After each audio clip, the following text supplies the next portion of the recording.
다시 성경의 결론을 보면서 창세기부터 쭉 말씀을 쭉 상고를 했습니다. 결론에 비추어서, 계시록은 성경의 결론이라고 봤어요. 창세기의 시작이니까 결론에 비추어서 성경을 쭉 상고하는 가운데 정말 하나님 앞에서 예수를 구주는 하나님께서 만물의 주권자여 통치자라는 우주 만물의 천사와 시작과 끝을 주장하신 하나님이라는 사실 우리가 정말로 믿음으로 고백한다면, 또 그렇게 믿음으로 고백한 하나님의 자녀로 부름받았다면 그런 믿음을 가진 하나님의 자녀들에게 이 세상에서 어떻게 살라고 말씀하시는가. 성경 전체가 그것을 이야기합니다. 모세 시대는 하나님께 십계명의 말씀을 통해서, 더 커서 노아의 언약을 통해서, 아브라함의 언약을 통해서, 다윗의 언약을 통해서, 에스겔에게 말씀하시는 그 약속의 말씀들을 통해서 어떻게 살라고 계속 말씀하셔요.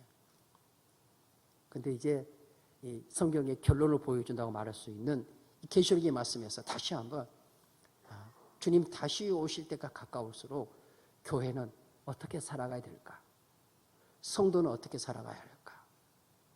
제가 그렇게 살고 있어서가 아니라, 우리 교회가 그렇게 완벽하게 살고 있어서가 아니라 여전히 부족하고 여전히 연약한 모습인 것을 하나님 앞에 정직하게 시인하면서, 그러나 그럼에도 불구하고 주님은 우리에게 어떤 교회가 되라고 말씀하시는가, 어떤 신자가 되라고 말씀하시는가, 그 부분을 11장의 말씀을 통해 보면서 우리 성도 제 혼자 막 가슴이 퉁기퉁기했었습니다. 퉁기퉁기하고, 이번 연합고역 예배 때 하나님께서 많은 기도의 제목들을 주시는데, 특별히 한국교회, 또 우리 교회, 이 세대 지난주 우리 미션 52 주력연합 캠프 비전 함께하고, 오늘 저희 교육주랑 함께 차 한잔하면 잠깐 이야기, 짧은 시간에 서로 나누기도 했지만 하나님 앞에 캠프 함께해 주신 거 감사하고, 또 수고해 주신 거 감사해요. 그러면서 안타까운 것도 있습니다. 안타까운 거.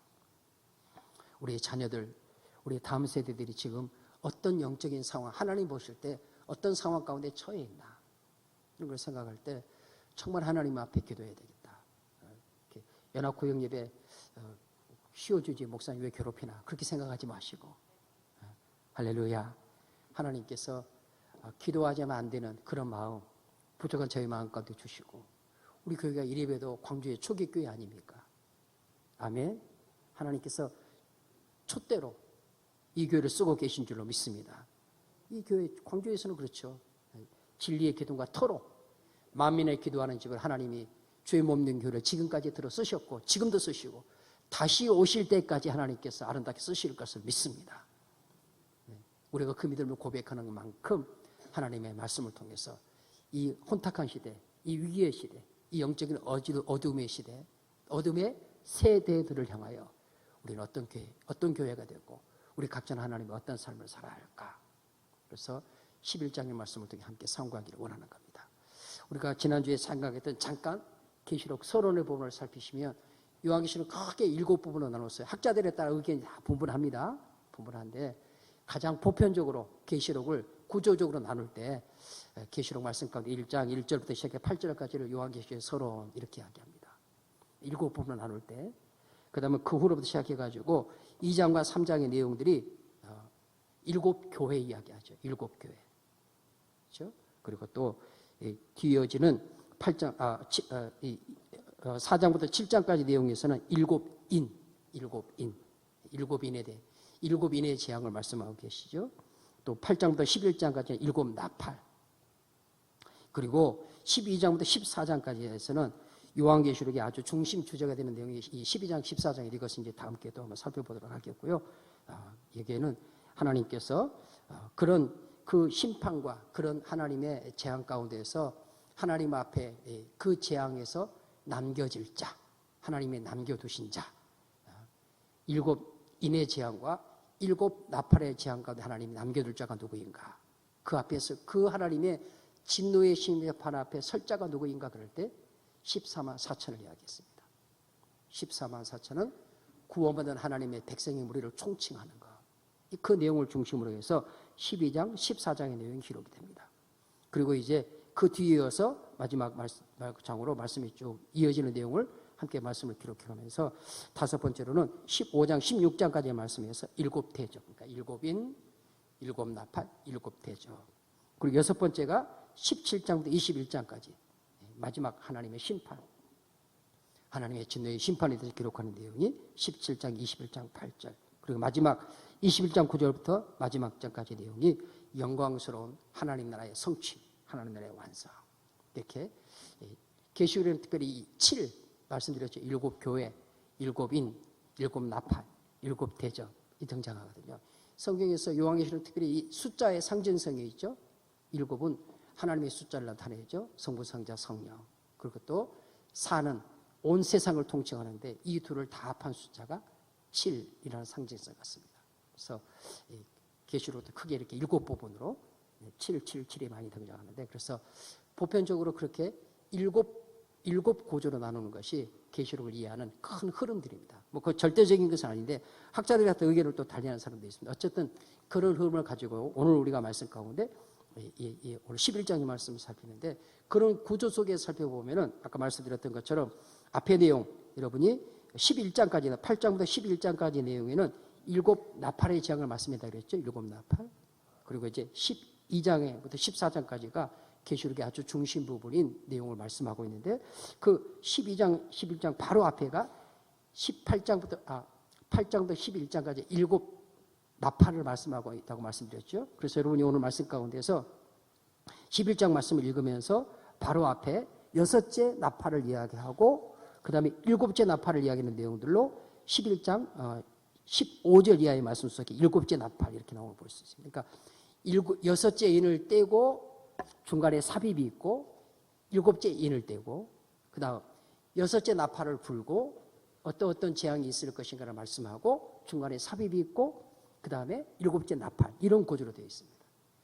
그리고 12장 14장에서 계시록의 중심 내용이 쭉 14만 4천의 보리를 중심으로 내용이 소개되어지고, 그리고 7대접의 내용은 중간에 삽입 없이 첫 번째부터 7째까지 대접의 내용이 곧바로 전개가 되는 것을 볼 수 있습니다. 그만큼 이러한 그 재앙의 내용들은 긴박함, 그 범위가 점점 넓어지고 그 강도가 점점 강해지고 그 높이도 점점 커지는 이런 구조를 가지고 나팔, 대접으로 연결되는 구조를 갖고 있습니다. 우리가 말씀드린 11장의 내용은 바로 6째 나팔을 불고 그 다음에 그 중간 그 사이막에 10장의 말씀에 보시면 천사의 작은 책에 대한 얘기가 쭉 나오고 11장이면 이제 오늘 우리가 살피는 내용이 등장하는 내용입니다. 그리고 11장 가운데서 이제 우리가 말씀드렸던 11장 15절 말씀부터 7 천사가 나팔을 부는 이런 내용이 뒤에 등장하는 걸 볼 수 있습니다. 그러니까 우리가 살피는 11장의 위치가 어디쯤 있나 하는 것을 그렇게 이해하시고, 인재앙 지나가고 나팔 재앙인데 그 나팔 재앙 가운데서 6번째 나팔 재앙이 있고 나서 그 사이, 그 삽입 부분에 11장의 내용이 소개가 되면서 동시에 11장 안에 7 나팔의 내용이 함께 기록되는 그런 구조다 하는 걸 말씀드립니다. 자, 여러분 나눠드린 유인물 함께 보시죠. 계시록 11장의 그 전체 내용은 복음을 받은 자들의 삶의 내용에 대해 자세히 기록한 말씀입니다. 처음 말씀드렸죠. 이 마지막 시대에 다시 오실 주님을 기다리는 그 하나님이 역사의 심판자라는 것, 주권자라는 사실을 믿는 교회와 성도들이 어떤 삶을 살아야 할까.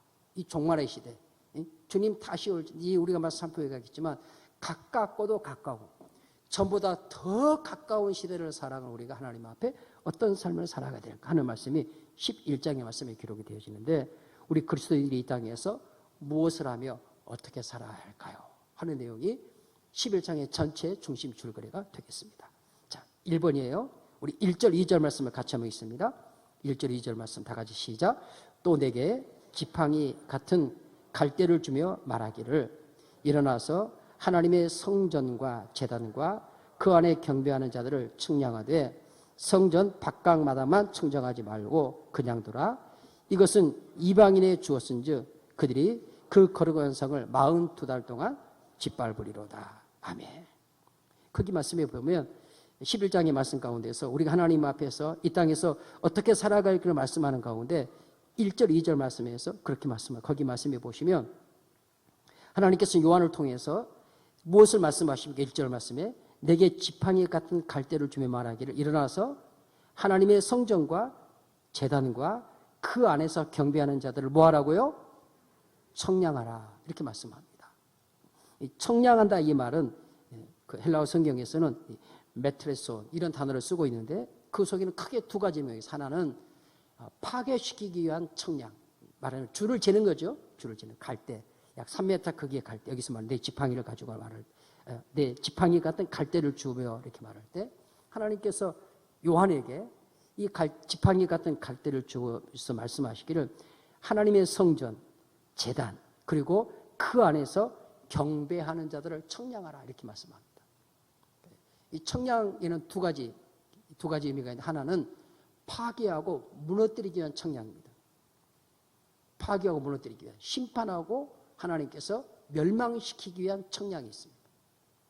또 하나의 의미로 쓰여지는 것은 보호하고 그리고 그들을 잘 보존, 파괴시키는 것이 아니라 그들을 보호하고 지키기 위해서 쓰여지는 무너진 것을 재건시키고 보존하는 의미로서의 청량 이렇게 두 가지 의미로 성경 안에 쓰여집니다.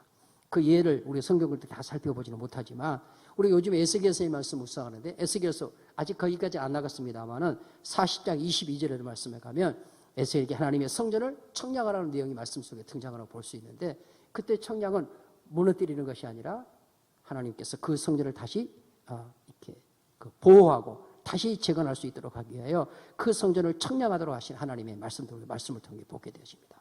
여러분 오늘 이 요한복음 계시록 11장 1절 말씀 속에서 말씀하는 그 청량은 파괴하고 멸망시키고 무너뜨리기 위한 청량이 아니라 그 청량의 대상이 어디예요?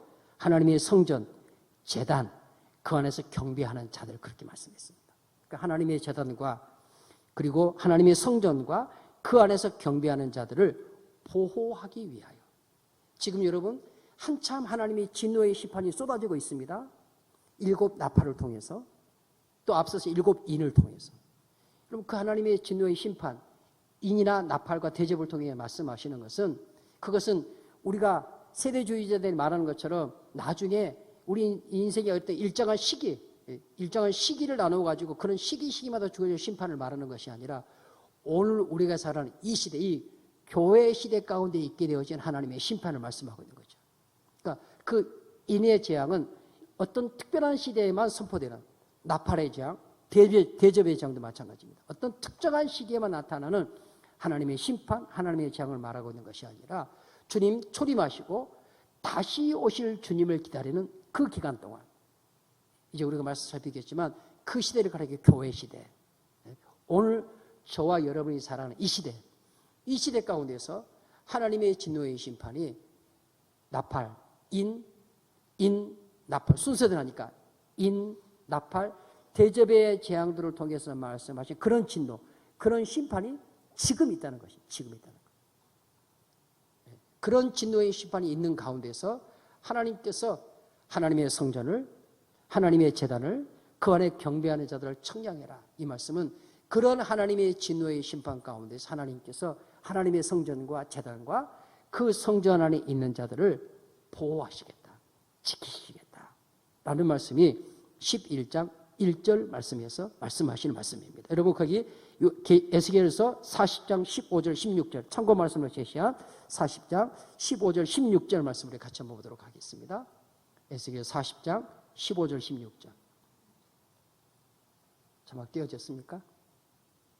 네, 같이 읽겠습니다. 시작.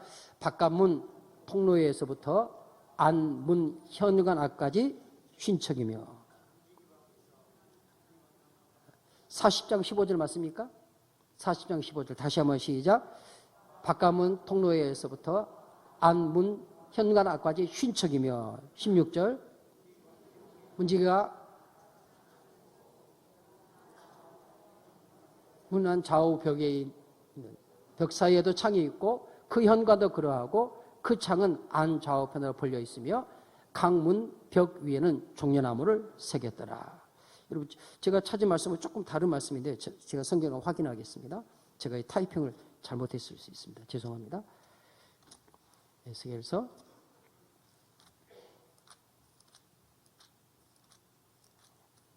요인물이 제가 거기 그렇게 놨는데 확인해 보겠습니다. 40장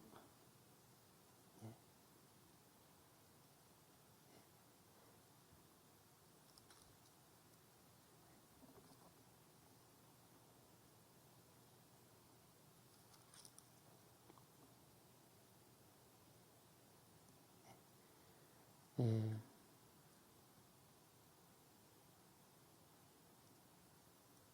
네.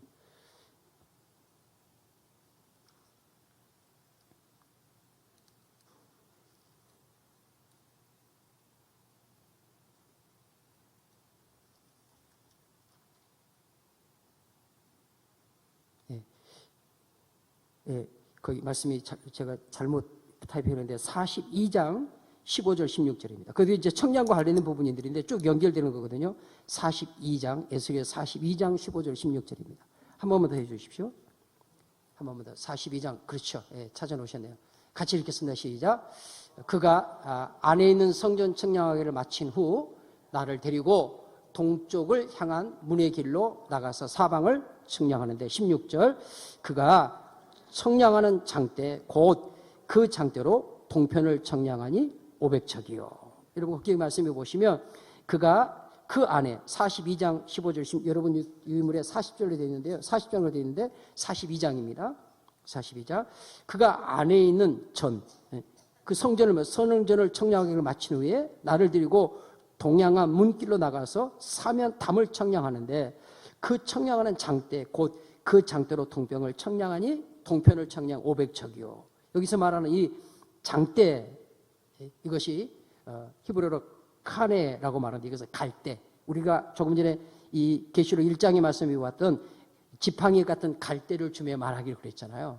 그러니까 하나님께 에스겔을 통해서 그 전을 청량하게 하는데 거기 말씀에서 구약 이 에스겔 42장 15절 16절 말씀에서 히브리어는 그 장대라고 우리말로 번역된 단어가 히브리어로 카네라는 단어입니다. 그 말은 갈대, 히브리어로 카네. 아까 말씀드렸던 헬라어로는 그 부분을 메트레손 이렇게 번역이 되어 있어요. 청량함이라는 부분이고요. 그 갈대로 청량하는데 거기 말씀 가운데서 하나님께서 그렇게 에스겔을 통해서도 마찬가지고 오늘 이 요한을 통해 마찬가지 청량의 목적은 두 가지로 말씀드렸죠. 하나는 파괴하고 무너뜨리기 위한 것, 또 하나는 재건하고 보존하기 위한 것.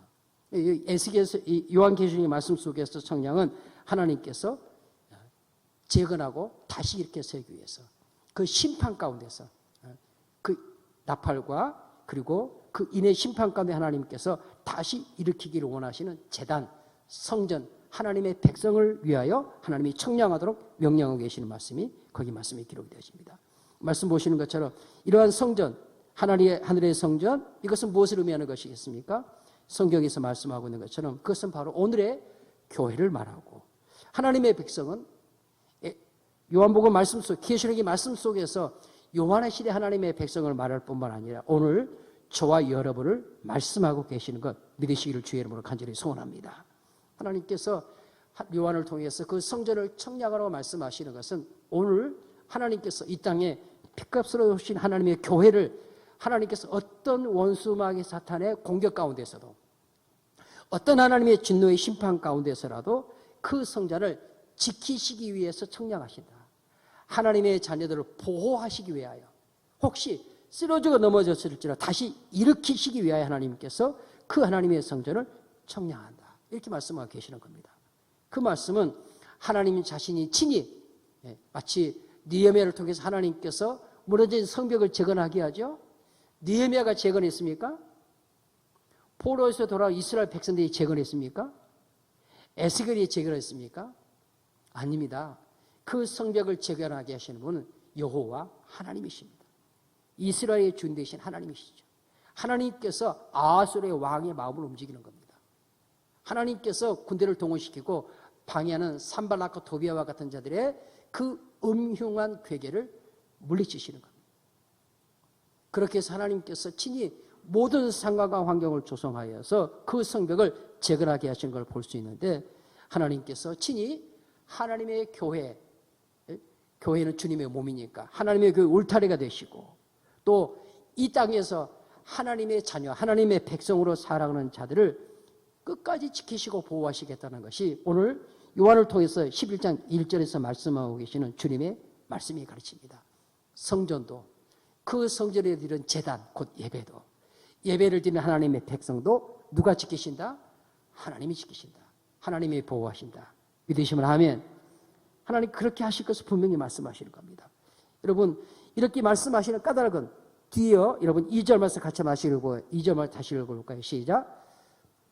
성전 방마당은 청량하지 말고 그냥 둬라. 이것을 이방인에게 주었은즉 저희가 거룩한 성을 얼마 동안? 42달 동안 짓밟으리라. 그렇게 말씀합니다. 그 말씀해 보시면 성전 밖은 청량하지 말라고 말합니다.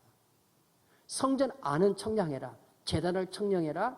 그 안에 하나님의 백성들을 청량해라. 지키고 보호해라. 그러나 성전 밖은 청량하지 마라. 예. 여러분 우리가 성경을 통해 하는 것처럼 이 헤롯 시대의 성전, 이 요한복음 말씀에 쓰여졌을 때는 주후 약 90년에서 95년 경으로 봅니다. 계시록이 말씀에 쓰여졌던 그 역사적 시기를 이렇게 봐요. 근데 이때 있었던 성전은 무엇을 염두에 둔 거냐? 저 앞에서 에스겔 성전을 염두에 둔 것도 아니고 솔로몬 성전을 염두에 둔 것이 아니라 헤롯 시대의 성전이거든요. 근데 헤롯 시대의 성전이 여러분 언제 무너졌습니까? 주 70년에 로마의 장군 디도에 의해서 그 헤롯 성전이 완전히 무너졌습니다. 요한이 이 말씀을 계시의 말씀을 받을 때가 주 90년에 95년이니까 이미 그 성전은 즉 헤롯의 성전은 완전히 무너지고 없던 때입니다. 없던 때. 그 성전의 구조는 어떤 구조였느냐? 구약에서도 그랬던 것처럼 지성소가 있고 성소가 있고 그리고 그 지성소와 성소를 둘러싸고 있는 제사장의 뜰이 있고 유대인 남자들의 뜰이 있고 여인들, 이방인 여인들의 뜰이 있고 그리고 그 다음에 이방인의 뜰이 있었습니다. 그러니까 그 이방인의 뜰이 있는 자들은 결코 유대인 여인의 뜰로 넘어올 수 없었습니다. 넘어오면 율법에 따라서 바로 죽는 그 자리에서 직결처단이 넘어올 수 없습니다. 이런 구조를 가지고 있는 성전인데 그 이방인의 뜰을 넘어 있는 그 이방인들. 그래서 그 말씀이 오늘 2절 말씀에 그것을 성전 방마당 그렇게 말씀했습니다.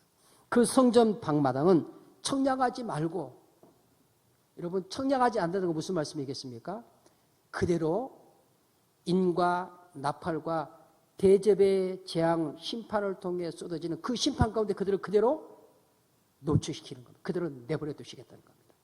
그 하나님의 진노의 심판 가운데서 혹독한 그런 심판을 그런 진노를 그런 하나님께서 베푸시는 나타내시는 역사의 주권을 나타내시는 그런 하나님의 심판을 피하지 못하도록 그들을 그 성 밖에 청량하지 말고 내버려 두어라 이렇게 말씀하고 계시는 것입니다. 그렇게 말씀하시는 분이 누구이십니까? 요 하나님이십니다. 그러면서 하시는 말씀, 여러분 말씀해 보시는 것처럼 청량하지 말고 그냥 두어라 이렇게 말하면서 이것을 이방인에게 주었은즉 저희가 거룩한 성을 얼마 동안? 42달 동안 짓밟으리라. 그들이 그렇게 성전 밖에 청량하지 않고 내버리던 세상에 있는 그들이 성경 말씀 보시는 것처럼 하나님께서 저희가 거룩한 성을 42달 동안 짓밟을 거다. 이 거룩한 성을 무엇을 말하는 것이겠습니까? 1절 말씀에 보았던 하나님의 성전, 제단 하나님의 백성들. 그들을 짓밟을 거다. 얼마 동안? 42달 동안.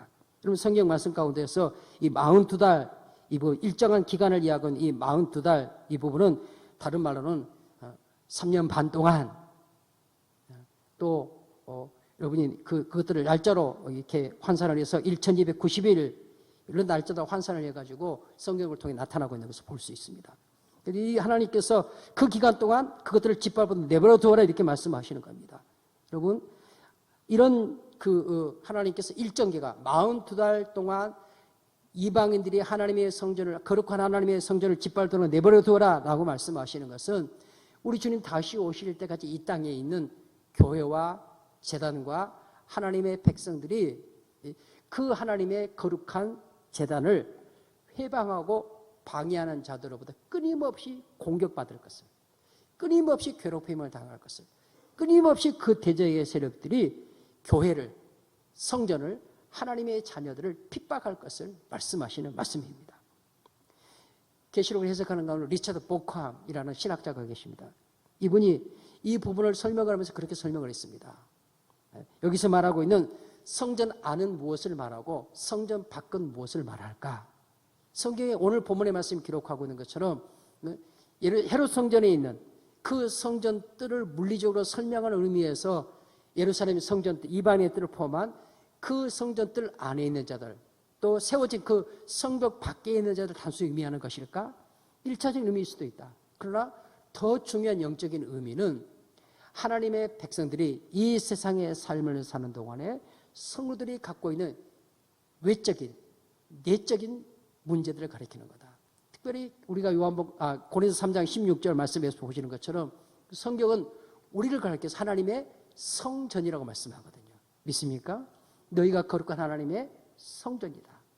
너희 하나님의 성령님이 계시기 때문이다. 믿으시면 아멘. 우리는 하나님의 거룩한 성전, 그리스도의 보혈의 피로 구원받은 거룩한 하나님의 성전이 되는데, 그런 거룩한 하나님의 성전이 된 그것은 우리의 의나 우리의 노력으로 말미암지 않습니다. 성전된 그 정체성, 오늘 1절 말씀에 기록했던 하나님의 성전되고 그 성전에 제사를 드리고 하나님의 백성으로서의 그 존재, 그 정체성은 내가 정한 것이 아니에요. 우리가 정한 것이 아닙니다. 자격이 있어서가 아니라 능력이 있어서가 아니라 하나님께서 주권적인 은혜로 저와 여러분을 하나님의 자녀 삼으시고 하나님의 백성 삼으셨음을 주님의 말씀으로 믿으시길 바랍니다. 이게 우리의 신앙의 내적인 정체성의 부분입니다. 그러나 또 다른 한편으로 복함 신학자가 말하고 있는 것처럼 그런 하나님의 자녀인 것 틀림이 없고 그런 신자로서의 정체성을 갖고 틀림이 없지만, 그러나 그런 신자들이 끊임없이 외적인, 즉 자신의 세상으로부터는 오늘 말씀이 기록하고 있는 것처럼 거룩한 하나님의 성전을 짓밟으려는 이런 사탄의 유혹들, 시험들이 끊임없이 계속된다는 것이죠. 이런 해석을 리처드 보캄이 이야기를 합니다. 여러분 가만히 생각을 해보면 오늘 저와 여러분이 하나님 앞에서 그리스도 예수의 좋은 군사로 하나님의 성전으로 부름받아 우리의 믿음의 삶을 살아갈 때, 여러분 내가 하나님의 자녀된 것은 하나님의 은혜로 말미암았죠. 내가 정어가 아니죠. 하나님이 택하여 불러 창세전에 우리를 계획하시고 하나님의 그 신분은 내가 정한 것이 아니죠. 하나님이 자녀 삼아 주신 겁니다. 우리의 정체성, 하나님의 자녀라는 정체성은 내가 정한 게 아니라 하나님이 그렇게 나에게 보여해 주신 정체성입니다. 그것은 누구도 손대지 못합니다. 근데 사탄은 그럼에도 불구하고 우리를 공격합니다. 여러분을 공격하죠. 우리를 공격합니다. 믿음의 공동체인 교회를 공격합니다. 그런 사탄의 끊임없는 신자를 향한, 교회를 향한, 그 교회가 하나님 앞에 드리는 그 예배의 삶과 예배를 향한 공격, 이것을 가리켜서 외적인 공격, 마치 오늘 1절, 2절 말씀이 기록하고 특별히 2절의 성전 방마당, 이것은 무엇을 의미하는가 그럴 때 밖으로부터는 성도들의 외적인 하나님의 성전된 신자, 성도로서에서 하나님의 백성으로서의 삶을 살아갈 때 다가오는 이런 시험들을 가리켜서 성전의 외적인 문제로 설명을 합니다. 여러분 오늘 하루의 삶을 살면서도 내가 하나님의 자녀인 것, 하나님의 자녀를 부르는 건 맞지만, 그러나 마음의 생각으로나 혹은 여러분의 삶의 환경을 통해서는 크고 작은 많은 유혹들로 인하여서 하나님 앞에서 내가 하나님의 자녀로서 그 거룩함, 그 예배자로서의 삶, 이 부분을 하나님 앞에 견고하게 잘 지키며 승리해나가고 생각해 볼 때 어느 부분에 승리했을지 모르지만 또 어떤 부분에서는 여전히 승리하지 못하고 있는 나의 모습을 하나님 앞에 정직하게 시인할 수밖에 없을 것입니다. 이런 일이 언제까지 계속될 것이냐 그럴 때 우리 주님 다시 오실 때까지, 최후의 에스카토스, 계시록에 나왔습니다. 최후의 마지막 순간이 올 그때까지 이것은 계속되어질 것이다. 다시 오실 때 가까운 것은 점점점 강해지고 더 넓어지고 더 광범위해질 것이라는 것을 말씀해 주는 겁니다. 특별히 여러분 말씀 가운데서 2절 말씀에 이방에게 주었은즉이라는 그 주었은즉이라는 단어가 헬라어로 에도떼라는 단어입니다. 그 시제가요 동사로 부정과거 수동태예요. 그거 무슨 뜻이냐면은 이방인들이 스스로 성전 방마당을 짓밟는 것이 아니라 이방인들이 스스로, 수동태로 쓰였잖아요. 누군가 그렇게 짓밟게 하는 거예요. 네? 수동태니까 능동태면 자기들이 스스로 하는 건데 헬라어 성경의 동사의 시제가 부정과거로 쓰이고 수동태로 쓰였어요. 그들이 그 정해진 42달 동안 거룩한 하나님의 그 성전을 청량하고 그것을 짓밟는 것은, 그들을 짓밟는 것은 그들이 스스로 하는 것이 아니라 누군가가 그것을 하도록 그렇게 허락한 것인데, 그 허락은 누구의 허락하에 되어진 것이냐 그럴 때 하나님께서 그들을 통하여서 짓밟도록 허락하신 것을 통해서 일어난 사건이라는 것을 말씀해 주는 겁니다. 즉 다시 말하면 하나님께서 이방인들에게 성도들을, 교회를, 제단을 하나님께서 그들에게 의해서 짓밟힘을 당하도록, 그들의 공격당하도록, 그들로부터 환난을 당하도록 내버려 두신, 그래서 성경 속에서 그 시제가 수동태 이렇게 말씀하고 있습니다. 언제까지입니까? 언제부터입니까? 부정과거입니다. 창세 전부터 오늘 이 시간까지. 마지막은 언제까지일까요?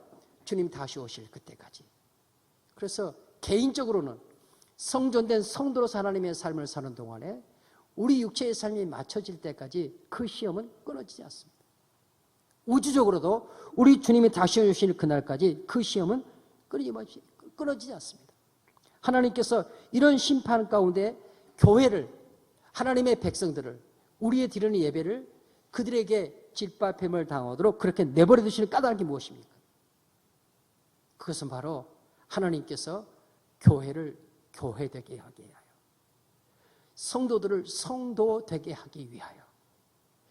여러분, 하나님 앞에 드려지는 예배가 정말로 하나님이 찾으시는 그 예배가 되도록 하기 위하여 하나님께서 그런 시험, 그렇게 짓밟히 당함을 하나님이 허락하신다라고 말씀하고 계시는 것입니다. 즉 다시 말하면 성도의 거룩, 하나님의 교회의 거룩, 하나님 앞에 드려지는 하나님이 찾으시는 그 보배 같은 그런 예배를 드릴 수 있도록 하는 일에 그런 고난, 그런 혼란, 그런 핍박이 반드시 이 세상 가운데서 있을 것을 말씀하시는 거예요.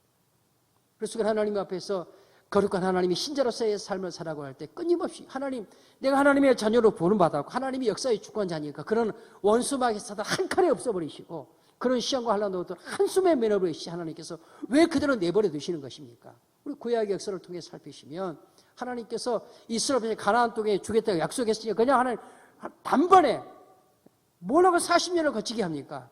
일주일도 걸리지 말고 그냥 단숨에 하나님께서 가나안 땅 차지하게 해버리시지 뭐 하려고 그 가나안 땅 하나님이 주시겠다고 약속했잖아요. 그렇죠? 적과 굴을 주시 약속했어요. 근데 거저 주시지 약속을 했지만 거저 주시지 않고 그 약속의 땅을 취하기까지 40년 광야 생활을 거치게 하십니다. 또 그것만으로 끝나냐 그럴 때 그 땅에 그러면 그렇게 요단강 건너가면 저절로 땅에 굴러 들어오냐 그럴 때 그렇지 않아요. 거기서 또 싸움이 계속돼야 됩니다. 그 약속했던 가나안 또 싸움이 계속되는 거예요. 그런 의미에서 이 땅의 교회를 성경에서는 전투하는 교회라고 말하는 거죠. 그런 의미에서 신자는 이 땅에서 그리스도 예수의 좋은 군사, 우리가 찬양했죠? 그리스도 예수의 군사라고 말씀하고 있는 거죠. 하나님께서 이스라엘 백성 인도할 때만 그랬습니까? 다윗 왕국 때는 어땠습니까? 분열 왕국 때는 어땠습니까? 끊임없는 이방의 공격들, 끊임없는 대적의 세력의 공격을 끊임없이 봐서 개인적으로 어떻습니까? 다윗은 하나님 앞에서 얼마나 존귀하게 쓰임받은 자입니까? 그가 얼마나 하나님 앞에 칭찬한 하나님의 마음을 기쁘게 한 자였습니까?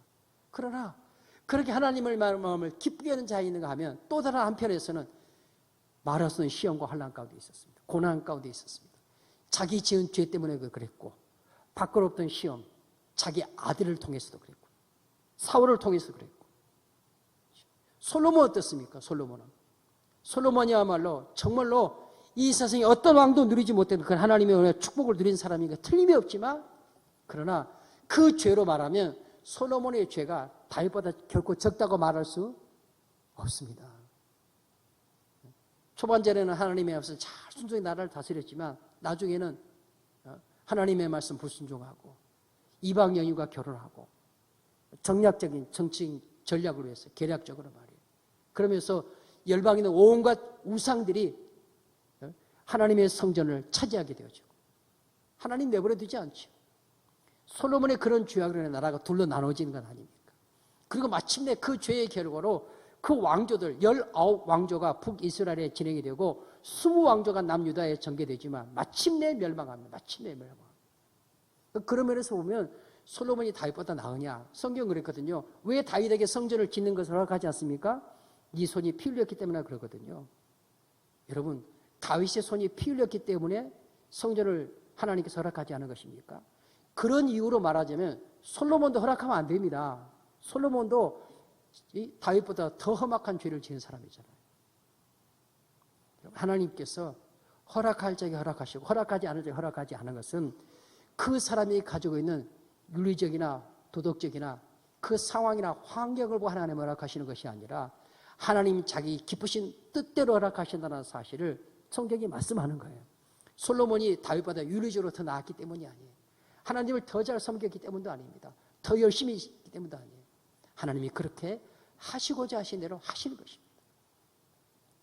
여러분, 오늘 우리의 신앙의 상권도 역시 마찬가지예요. 틀림없이 하나님 앞에서 그렇게 하나님의 성전과 제단과 그 앞에 경배하는 자들로 청량 보호받고 재건받는 자 부름받았지만 그렇게 하나님 앞에서 하나님의 제단, 하나님의 성전 그리고 거룩한 하나님의 백성의 삶을 사는 그 기간 동안에 끊임없이 그 거룩한 하나님의 제단을 짓밟으려는 사탄의 공격이 계속될 것이다. 그런데 한 가지 소망은 무엇입니까? 그것이 영원토록 계속되는 것이 아니라 언제 동안? 42달 동안. 이 말은 무슨 말입니까? 하나님께서 허락하신 기간 동안. 물리적으로 42달을 말씀하고 있는 게 아니고 3년 반을 말하고 있는 게 아니고 그것은 하나님께서 허락하시는 일정 기간 동안. 그 마지막까지 기간이 언제인지는 알지 못하지만 반드시 그것을 끝나는 날이 온다. 42달, 3년 반 혹은 그 날짜로 와서는 1260일 그런 단순한 숫자적인 의미에서의 3년 만을 말하는 것이 아니라 교회가 하나님 앞에 아름다운 예배를 드리기를 원하는 예배가 성도들의 삶이 하나님이 허락하신 그 기간 동안에는 계속하여 이 하나님의 성전을 짓밟는 회방과 방해한 일이 계속되어질 것이다. 그 기한을 하나님께서 정하셨다. 다니엘서 9장 24절 말씀에 가니까 이렇게 말씀 기록합니다. 내 백성과 내 거룩한 성을 위하여 70일에로 기한을 정하였나니 이렇게 말씀합니다. 우리 에스겔서의 말씀 묵상했죠. 에스겔이 하나님께서 퍼포먼스 상징 행동을 보이죠. 몸을 꽁꽁 보너는 좌편으로 390일을 누워라. 또 우편으로 40일을 누워라. 390일은 이스라엘을 위하여 눕고 40일은 유다를 위하여 누워라. 이렇게 말씀하시는 말씀. 에스겔의 말씀이 새벽 예배 묵상하시는 분 기억나시죠? 하나님께서 짓밟히는 시험을 당하는 고난을 당하는 때를 주셔도 하나님께서 일정 기간을 정해놓으신 하나님의 정하신 그 기간 동안만이라는 것을 우리에게 말씀해 주십니다. 여러분 그들의 성전이 짓밟히고 그들에서 하나님 앞에 예배가 짓밟히고 우리가 하나님 앞에 드리는 그런 예물들이 하나님 앞에 짓밟히게 되어진다는 것은 무엇을 말하는 것입니까? 그만한 고통과 그런 환난과 그런 심판이 이 땅 가운데 계속될 것이라는 것입니다. 이미 그것을 앞에서 보여준 내용이 7인의 내용이고 6째 나팔을 뗄 때까지 내용입니다. 계속 이어서 7째 나팔과 마지막에는 7 대접을 통해서 이것이 어떻게 교회 가운데 계속되어질 것인가를 우리에게 보여줄 것입니다. 여러분 성경 말씀 가운데서 우리 주님께서 계시록 11장 3절 말씀에서 이렇게 말씀합니다. 내가 나의 두 증인에게 권세를 주리니 저희가 굵은 베옷을 입고 1260일을 예언하리라. 1260일이 며칠 얼마예요? 3년 반 말씀드렸다. 42달 그 기간 동안 그들이 두 증인에게 권세를 주린 저희가 굵은 베옷을 입고 1260일을 예언하리라. 여러분 1260일 동안 교회 시대 하나님의 성도로 살아가는 삶의 기간 동안 하나님께서 그런 환난과 그런 핍박 그 교회를 짓밟는 성도의 삶을 짓밟는 그런 회방하는 것들이 있을 것이지만 그러나 그 기간 동안에 하나님께서 말씀이 기록하고 이 두 증인에게 무엇을 주신다? 권세를 주리니. 한번 따라 합시다. 두 증인에게 권세를 주리니. 아멘. 여기서 말하는 두 증인은 무엇을 말할까요? 계시록 11장 4절 말씀 바로 말씀 띄워주십시오. 11장 4절 말씀에 가면 이는 이 땅의 주 앞에서는 두 감람나무와 두 촛대니 이렇게 말씀합니다. 두 감람나무와 두 촛대니. 이 두 감람나무 이야기는 스가랴서의 말씀을 인용하고 있는 말씀입니다. 요한이 이 말씀을 인용해 사용하고 있는 거죠. 스가랴 4장 1절 14절 말씀 가운데 2절 말씀에 보면 그가 내게 묻되 내가 무엇을 보느냐 내가 대답하되 내가 보니 순금 등대가 있는데 그 꼭대기에 주발 같은 것이 있고 또 그 등대에 7 등잔이 있으며 그 등대 꼭대기 등잔에 7 관이 있고 3절 말씀 그 등대 곁에 두 감람나무가 있는데 이렇게 말씀을 기록하고 쭉 내려가서 11절 말씀에 가면 이렇게 기록합니다. 내가 그에게 물어가되 등대 좌우에 두 감람나무는 무슨 뜻입니까? 이렇게 스가랴 선지자가 하나님께 물어요. 그러니까 뭐라고 대답해 줍니까? 12절 말씀에 다시 그에게 물어가로되 금 기름을 흘러내리는 두 금관 옆에 있는 이 감람나무 두 가지는 무슨 뜻이니까? 그가 대답하여 가로되 내가 이것이 무엇인지 알지 못하느냐? 대답하되 내가 주여 알지 못하나이다. 14절 같이 읽겠습니다. 14절 시작. 이르되 이는 기름 발리운 자들이니 온 세상에 주 앞에 모셔 섰는 자니라. 두 증인, 두 감람나무를 이야기하면서 계시록 11장 4절에서 두 감람나무, 두 촛들을 이야기하고 그 두 감람나무가 무엇인가를 이야기할 때 14절 말씀에 이는 기름 발리운 자들이니 라고 말씀에 기록합니다. 여러분, 이 기름 발리움을 받은 자, 기름 부음을 받은 자라는 말씀이죠. 우리가 계시록의 말씀 속에서 1장 20절 말씀에 보면 이런 말씀을 기록했어요. 1장 20절 같이 읽어보고 1장 20절 계시록 1장 20절 시작. 내 본 것은 계시록 1장 20절 계시록 1장 20절 같이 읽습니다. 시작. 내가 본 것은 내 오른손에 7별의 비밀과 또 7 금촛대라. 7별은 7교회의 사자요 7 촛대는 7 교회니라. 거기 말씀해 보시죠. 7 촛대는 뭐라고 그랬어요? 7 교회의 사자예요. 7별은 7 교회의 사자예요. 7 촛대는 7 교회니라. 그렇게 말씀합니다. 아까 우리 스가랴의 말씀 볼 때 두 촛대 이렇게 말씀했고 계시록 11장 4절 말씀에서도 두 감람나무 두 촛대 이렇게 이야기했습니다. 여러분 여기서 7 촛대 1장 20절에서 말씀하고 7 촛대는 7 교회라고 말씀하는데 7 촛대는 계시록에서 말씀했던 7 교회는 그 소아시 7 교회만을 가리키는 게 아니었죠. 전체 교회. 주님 오실 때까지 이 땅에 있는 에베소 교회만을 말하는 것이 아니고 마지막 사대 교회만을 말하는 게 아니라 이 땅에 있는 모든 교회를 통치하는 그런 상징적인 의미 7 교회를 이야기하는데 이 7 촛대는 전체 교회를 나타내고 두 촛대는 증거의 역할을 맡고 있는 교회를 나타내기 위해 사용된 계시록 안에서의 숫자입니다. 다시 그 두 촛대는 그 전체의 교회 가운데서 하나님의 말씀을 증거하는 그 증거의 역할을 맡고 있는 교회를 나타내기 위해 사용되어 있는 숫자다. 참고로 신명기 17장 6절 말씀 한번 보실까요? 신명기 17장 6절 말씀. 성경에서 이 둘이라는 숫자는 전통적으로 증거의 숫자로 하나가 아니라 둘을 통해 증거의 숫자로 쓰여지고도 볼 수 있는데 17절 같이 있습니다. 시작. 죽일 자를 두 사람이나 세 사람의 증거로 죽일 것이요 한 사람의 증거로는 죽이지 말 것이며 또 19장 15절 말씀 시작. 사람이 무슨 악이든지 무릇 범죄한 증인으로 정할 것이요 두 증인의 입으로나 세 증인의 입으로 그 사건을 확정할 것이며 그러니까 증인의 숫자가 최소한 몇 명이에요? 둘, 또 세 증인 이렇게 말씀하고 있습니다. 그러니까 두 촛대는 교회를 증거하는 증인의 숫자로서의 두 교회, 전체 교회 7 촛대 그리고 그 중에 두 촛대는 그 교회가 하나님 앞에서 그 증인의 사명을 감당할 교회. 그러니까 7 교회가 이 땅 가운데 있는 것은 증인의 사명을 가졌다. 촛대의 사명을 가졌다는 거죠. 하나님의 말씀을 증거할 촛대의 사명.